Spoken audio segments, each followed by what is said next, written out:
তোমারে জন্ম দিয়ে হ্যাঁ কি পাপ করছে আজকে তুমি এনে নাচানাচি করবা হের বুহের উপরে হরায়া? কি অন্যায় এটা করছে তোমার জন্ম দিয়ে জবাব দাও।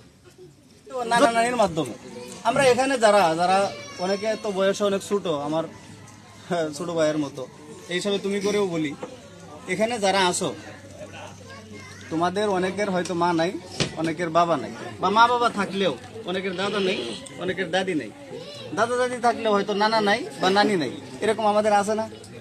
তারা এখন আছে কই? মাটির নেছে। উত্তর কি? মাটির নেছে। তো মাটির নেছে যে তোমার বাবা শুয়ে রইল, তোমার মা শুয়ে রইল, তোমারে জন্ম দিয়ে হ্যাঁ কি পাপ করছে আজকে তুমি এনে নাচানাচি করবা হের বুহের উপরে হরায়া? কি অন্যায় এটা করছে তোমার জন্ম দিয়ে জবাব দাও। যদি বলো তোমার মা বাবা আছে মরে নাই, তোমার দাদা দাদা যে তোমার জন্ম দিল, তোমার বাবার জন্ম দিল, কি অপরাধ করছে তোমার জন্ম দিয়ে বলো? কি দোষ করলো সে তোমার জন্ম দিয়ে? আজকে যে তুমি এখানে লাইতেছো ফালাইতেছো, এই প্রত্যেকটা ফালের কারণে যে সে শাস্তি ভোগ করতেছে এটা তুমি জানো? তোমার বাবার কবরে যে শাস্তি হইতেছে এটা তুমি জানো? তোমার মার কবরে যে শাস্তি হইতেছে সেটা তুমি বুঝো? তোমার দাদা দাদির কবরে যে শাস্তি হইতেছে সেটা তুমি বুঝো? আজকে তুমি এনে দাঁড়াইয়া ফালাইতেছো না বাবার কবর পাশেই, মার কবর পাশেই, দাদা দাদির কবর পাশেই। এমন দিনের অপেক্ষা তুমি করো যেদিন তুমি মারা যাইবা, তোমার সন্তান তোমার মুখের উপরে খাড়িয়ে ফেলাইব, তোমার মুখের উপরে দাঁড়ায় ফেলাইব। কারণ তুমি যা করছো তুমি ততটুকু পাইবা, তার চেয়ে বেশি আশা করতে পারো না। কি সন্তান তুমি? আমিও তো সন্তান, আমি তো প্রত্যেক 5 ওয়াক্ত আমার মা বাবার জন্য দোয়া করি, আর তুমি তোমার মা বাবার কবর পাশে রেখে তুমি লাফাও। কি সন্তান তুমি? তো ভাই আল্লাহর রাস্তে এই কাজগুলো গুনার কাজ, এগুলোতে আল্লাহ খুশি হয় না, আল্লাহ বেরাজ হয়। এই যে আজকে যে শক্তিটা আছে না আমাদের শরীরে, এই শক্তিটা আল্লাহ চাইলে সেকেন্ডে নিতে গেল। আজকে যে মুখটা দিয়ে আমি কথা বলতেছি, আল্লাহ যদি চান সেকেন্ডে এই জবানটা বন্ধ করে দিতে পারে। কারণ এই জবানটা আমার হুকুমে চলে না। তো আমার মতো অনেক মানুষ আছে জবান ঠিকই আছে, বলতে পারে না, করে খালি আছে না? তোমার আমার মতো অনেক মানুষ ঠিকই আছে, তার চক্ষু ঠিকই আছে, দেখতে পায় না। তোমার আমার মতো অনেক মানুষ এমন আছে কান ঠিকই আছে, শুনতে পায় না। তোমার আমার মতো বহু মানুষ এমন আছে হাত ঠিকই আছে, ধরতে পারে না, এক গ্লাস পানি খাবে সে শক্তিও নেই।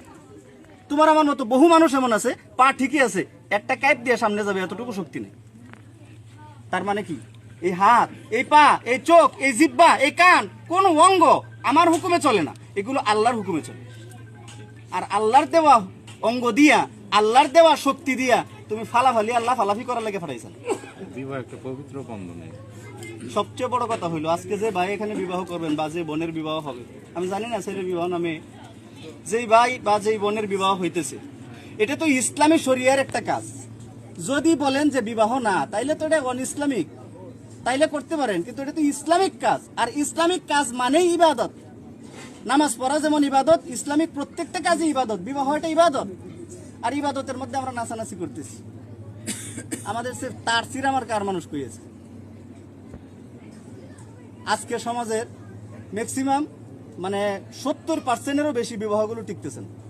Divorce divorce divorce divorce. জামাই বউ রেথে যেতেছে গা, বউ জামাই রেথে যেতেছে। যাইতো না কেরে, শুরুতেই তো লাড্ডু মারছে, যাইবো না কেন লেগি? আপনারা যেই ফালাফালি করতেছেন, সংসার তো এটা টিহার কথা না, এই সংসার তো ভাঙ্গার কথাও। তো আপনারা যদি ভাই আমার কথাগুলো বুঝতে থাকেন, আপনারাও সন্তান, আপনাদের মা বাবা আছে, আমরাও সন্তান, আমাদের মা বাবা আছে। আমরা মুসলমানের ঘরে জন্ম নিয়েছি, আমরা মুসলমান, এক আল্লাহ বিশ্বাস করি, পরকাল বিশ্বাস করি, কবরে যেতে হবে এটা বিশ্বাস করি। সুতরাং এই কাজটা এতক্ষণ যারা করছেন, কান ধরে এবার একবার এমনি কান ধরে আল্লাহর কাছে তওবা করেন, আমাদের কাছে না, আল্লাহর কাছে তওবা করেন। আল্লাহ জীবনে আর যতদিন বেঁচে আছি এই কাজ অন্তত করবো না, আল্লাহর কাছে তওবা করেন। আর বাজাবেন নি? বাজানো কার কান নিয়ে হতেছে বলেন? মামুন আর দেই হয় না, ঠিক আছে, আনন্দ ফুর্তি করার আচ্ছা হইছে, হ্যাঁ অনেক হইছে, আনন্দ করো, এটা একটু ফুর্তি আছে। মামুন আর সামাদ ভাই আমাদের কিন্তু খুব কাছের মানুষ, মহব্বত। আচ্ছা মানে থাকে না, আর কোনো কথা লাগবে না। মামুন ঠিক আছে, বক্সটা কোন এলাকা থেকে আসছে? হইছে তো এটা শেষ দাও। না না, আমাদের দেশে এখন বক্সের মালিকরে বলতেছি, না না বক্সের মালিকরে, বক্সের মালিকরে বলতেছে, আমাদের মালিককে না এনো যদি না থাকে আর এই কথা পৌঁছে দেওয়া। কমপক্ষে আমাদের এই সমাজ যেটা আছে দরিপাড়া উত্তর সীমান্তের ভিতর, আমাদের এই সমাজের মধ্যে, সমাজের পক্ষ থেকে এই এলাকায় বক্স বাজানো, গান বাজানো একেবারে নিষিদ্ধ। অতএব বক্সের মালিক যাতে দরিপাড়া কোনো বক্স দিতে হলে যাতে বুঝে শুনে দেয়। কারণ কোনো ঘটনা ঘটে গেলে জনগণ এসে পুরা পুরা লেবার আরেকবার থেকে যদি আপনারা বক্স, যারা বক্সের মালিক আছেন, বক্স দেন, আপনাদের বক্স দেওয়া হবে না, বক্স আটকা দেওয়া হবে ডাইরেক্ট। গানের অনুষ্ঠানে বক্স দিলে আমরা আপনাদের বক্স একবারে সোজা বন্ধ করে দেবো, আপনাদের বক্স নেওয়া যাবে না। আমি নিজে বললাম আপনাদের বক্স আমি দিব না, দেখবো না। ঠিক আছে, এটা আমরা সব মামুন তো জায়গা আচ্ছা জি ভাই।